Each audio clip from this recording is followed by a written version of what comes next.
Mon Seigneur et mon Dieu, je crois fermement que tu es ici, que tu me vois et que tu m'entends.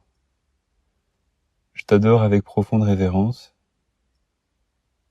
Je te demande le pardon de mes péchés et ton aide pour faire avec profit ce moment de prière. Ma Mère Immaculée, Saint Joseph, mon Père et Seigneur, mon ange gardien, intercédez pour moi. Lorsque deux personnes sont amoureuses l'une de l'autre, elles ont toujours un grand désir que j'ai remarqué. Je sais pas si toi t'as remarqué ça aussi. En tout cas, toi, Jésus, t'as dû le remarquer parce que tu connais bien les êtres humains. Ils ont très envie d'être l'un avec l'autre. Quand ils sont sur la planche de surf, ils ont envie que l'autre soit à côté ou sur la planche de surf avec eux. Quand ils sont en montagne, ils voudraient que l'autre partage la journée de ski avec eux. Quand ils sont dans un moment de joie, ils voudraient partager la joie avec l'être aimé. Au moment de tristesse de l'être aimé, ils voudraient le partager avec lui. C'est toujours le grand truc, quoi. Ils s'envoient des photos. Aujourd'hui, on peut envoyer des photos par WhatsApp, etc. Bon, je fais pas de la pub, hein, mais bon, c'est un des réseaux sociaux qui fonctionne bien. Et à l'époque, d'ailleurs, quand tu regardes les films de la Première Guerre mondiale ou Deuxième Guerre mondiale, tu vois, ils ont toujours, les soldats, la photo de leur fiancée, de leur épouse, de leur promise dans leur portefeuille, et ils le regardent souvent pour se donner courage, pour se motiver, pour s'encourager, pour se dire, allez, je l'aime, et les autres regardent, c'est extraordinaire, c'est qui? Ben voilà, c'est ta fiancée.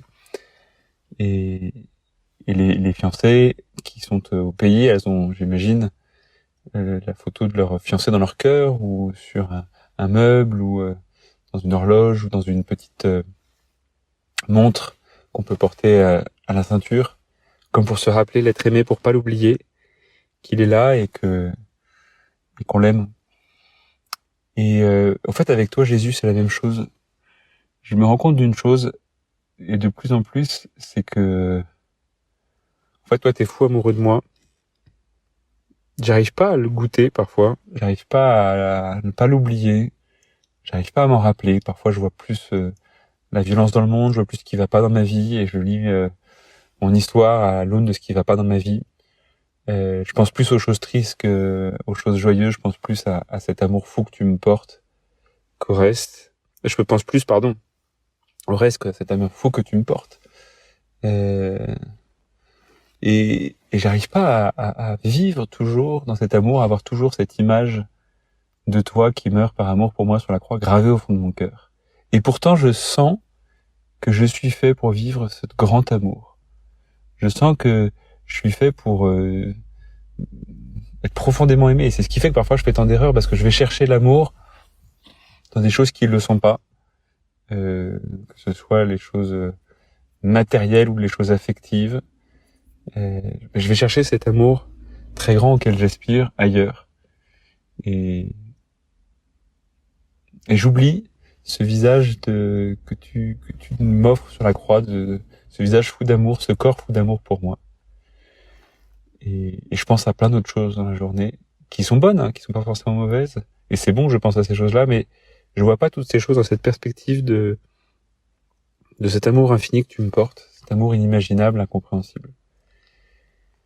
Et je te cherche pas toujours, je suis pas toujours comme ces fiancés qui ont les photos toujours partout et qui cherchent toujours la présence d'être aimé, qui voudrait tout partager avec lui, tout lui raconter. Et je pense même parfois qu'il faut faire des choses compliquées pour ça. Et au fait, ce qui est assez extraordinaire, Jésus, c'est que ce grand désir que je porte, en fait, tu veux le rejoindre.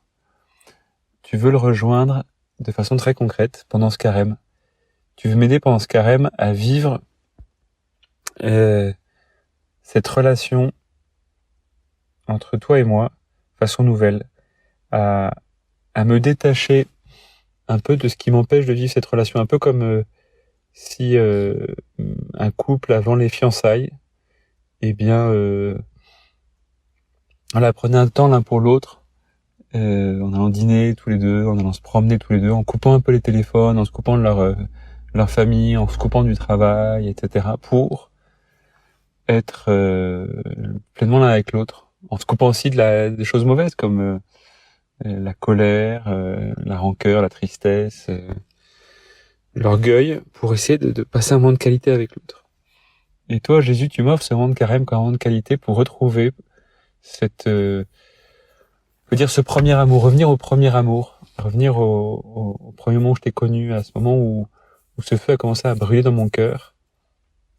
Peut-être que d'ailleurs ce feu vient de commencer à brûler dans mon cœur, Jésus. Mais tu veux me dire, mais en fait, ce feu, ça fait longtemps qu'il est là et que je l'ai pas toujours écouté, j'ai pas toujours senti ce désir profond de me laisser aimer par toi et de t'aimer en retour. Et tu veux me faire vivre ça pleinement. Tu veux me faire vivre ça pleinement.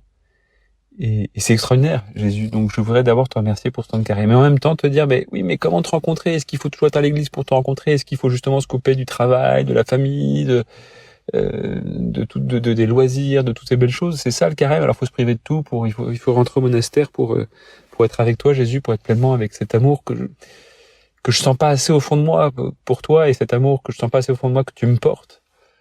Est-ce qu'il faut me couper de tout pour le vivre?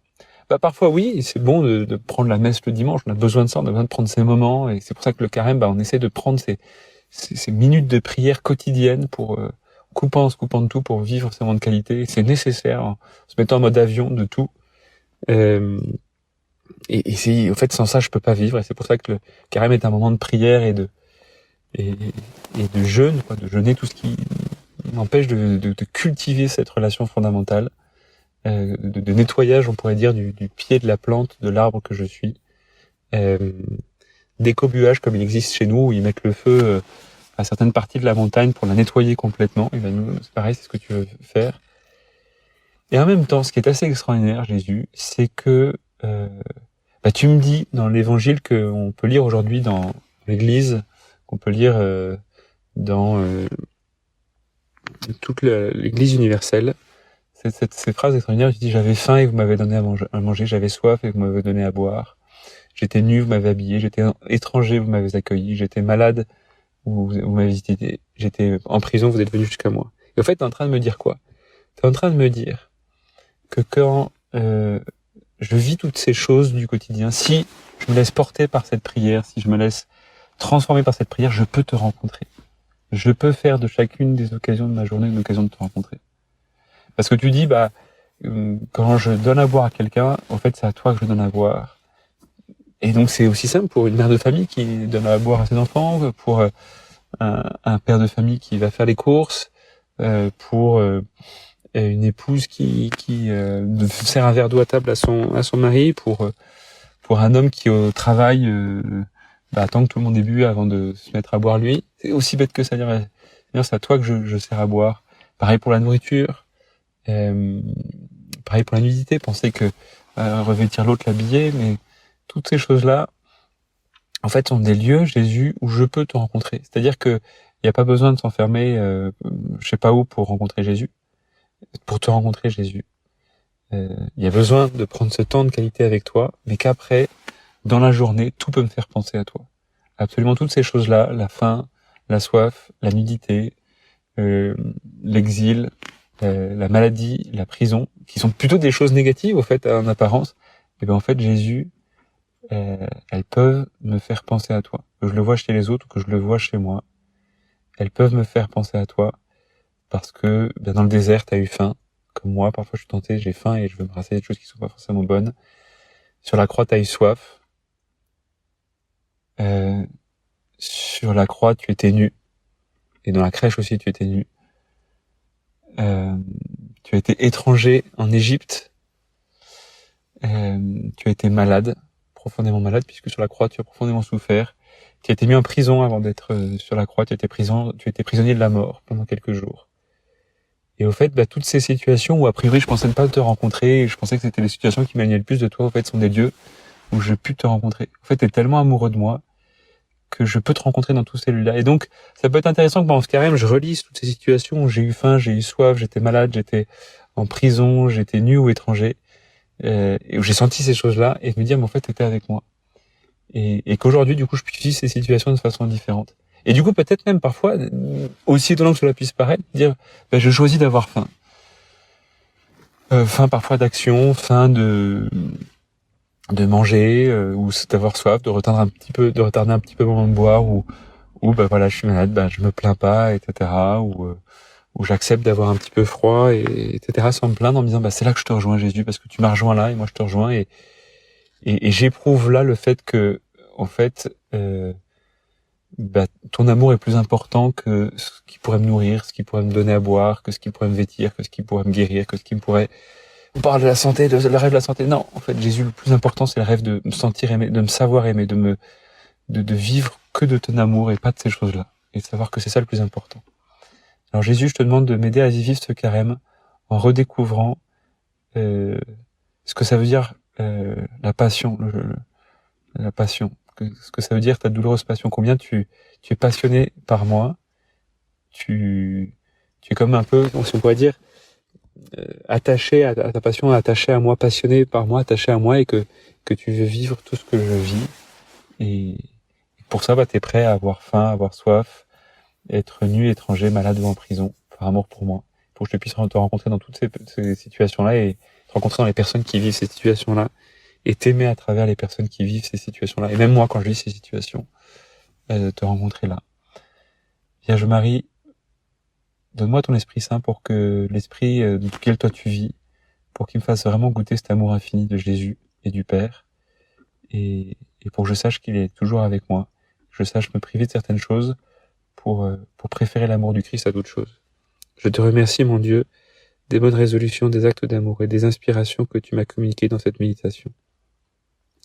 Je te demande la grâce de m'aider à les mettre en pratique.